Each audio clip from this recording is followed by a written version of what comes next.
Last வீடியோவில் நம்ம MS Word டாக்குமெண்ட்டுக்கு எப்படிலாம் பாஸ்வேர்ட் போடலாம் பார்த்தோம். அதன் தொடர்ச்சியாக நம்ம இந்த வீடியோவில் சில ட்ரிக்ஸை பார்க்கலாம். இந்த லிஸ்ட்டு உங்களுக்கு தெரியும்னு நினைக்கிறேன். நம்ம லாஸ்ட்டாக ஓப்பன் பண்ண ஒவ்வொரு டாக்குமெண்ட்டும் இதில் வரிசையாக லிஸ்ட்டு போய் வந்துக்கிட்டே இருக்கும். அப்படியே வந்து ஒரு 10 டாக்குமெண்ட்டுக்கு மேலே நம்ம ஓப்பன் பண்ணும்போது கடைசி டாக்குமெண்ட் வந்து மிஸ் ஆகிடும், அது கீழே போயிடும், அது நம்மளுக்கு தெரியாது.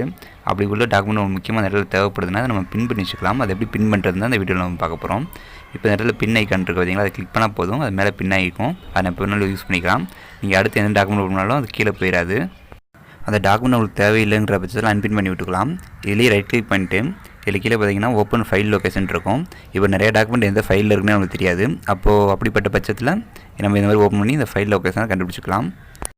பின்னிங்கில் இது ஒரு மெத்தட். இன்னொரு மெத்தட் என்னென்னா இந்த MS ஓப்பன் பண்ணிக்கலாம்.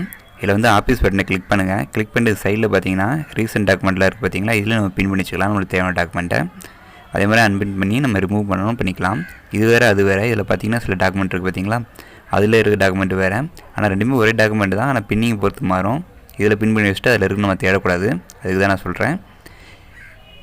இப்போ நம்ம பார்க்க போகிறது ரொம்ப இம்பார்ட்டண்டான ட்ரிக். அது கொஞ்சம் கவனமாக பார்த்துக்குங்க. நம்ம ஒர்க் பண்ணிக்கிட்டு இருக்கும்போது பவர் கட் ஆனாலோ இல்லை சில ப்ராப்ளமான சிஸ்டம் ஷட் ஆயிடுச்சுனாலோ நம்ம ஒர்க் பண்ண ஒர்க்லாம் வேஸ்ட்டாக போயிடும். அந்த ஒர்க்கை நம்ம காப்பாற்றுறதுக்காண்டி இந்த ட்ரிக்கை நம்ம யூஸ் பண்ணிக்கலாம். இப்போ இந்த வேர்ட் ஆப்ஷன்ஸ்குள்ளே போய்க்குங்க. இதில் போய்ட்டு சேவ்னு ஒரு ஆப்ஷன்ஸ் இருக்கும், அதை கிளிக் பண்ணுங்கள். இதில் பார்த்தீங்கன்னா உங்கள் டாக்குமெண்ட் எந்த டைப்பில் சேவ் ஆகணுன்னு இருக்குது. இதை நீங்கள் மாற்றி வச்சிட்டிங்கன்னா எப்போயுமே உங்கள் டாக்குமெண்ட் அந்த டைப்பில் தான் சேவ் ஆகும்.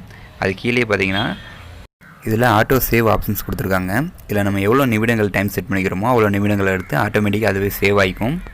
இதில் குறைந்தது 1 நிமிடங்கள்லேருந்து நம்ம செட் பண்ணி வச்சுக்கலாம். இப்போ நான் 2 நிமிடம் வச்சு சேவ் பண்ணிட்டீங்கன்னா அது அந்த மாதிரி வச்சு சேவ் பண்ணாதீங்க, கொஞ்சம் அதிகமாக வச்சுக்கோங்க. இப்போ அடிக்கடி சேவ் ஆகிற மாதிரி இருந்துச்சுன்னா உங்கள் சிஸ்டம் கொஞ்சம் ஸ்லோவாகிற மாதிரி தெரியும் உங்களுக்கு. அதில் வந்து ஒரு 10 நிமிஷம் வச்சுக்கலாம். இதில் நம்ம ப்ரௌஸ் பண்ணி நம்ம லொக்கேஷனையும் மாற்றி வச்சுக்கலாம், எங்கே சேவ் பண்ணுங்கிறத. இதில் மாற்றி வச்சிட்டிங்கன்னா உங்களுக்கு எனி டைம் எப்பவுமே அந்த லொக்கேஷன் தான் சேவ் ஆகும். அது மட்டும் இல்லாமல் கீழே சர்வரில் சேவ் பண்ணுற மாதிரி ஆப்ஷன்ஸ் கொடுத்துருக்காங்க. நம்ம நெட்வொர்க் பற்றி படிக்கும்போது நம்ம சர்வர் பற்றி உங்களுக்கு சொல்கிறேன், உங்களுக்கு தெளிவாக புரியும். இப்போ நான் அதை ஓகே கொடுத்துக்கிறேன். இன்றைக்கி நம்ம இந்த வீடியோவில் ஒரு சில ட்ரிக்ஸை பார்த்தோம். நான் MS Word பற்றி உங்களுக்கு மற்ற வீடியோ நிறையா போட்டிருக்கேன். அதில் வந்து MS Word ஃபுல்லாக கவர் பண்ணிட்டேன்னு நினைக்கிறேன். அடுத்த கிளாஸில் வந்து நம்ம MS PowerPoint பற்றி பார்க்கலாம். தேங்க்யூ ஃபார் வாட்சிங். எதுவும் டவுட் இருந்தால் கமெண்ட் பண்ணுங்கள்.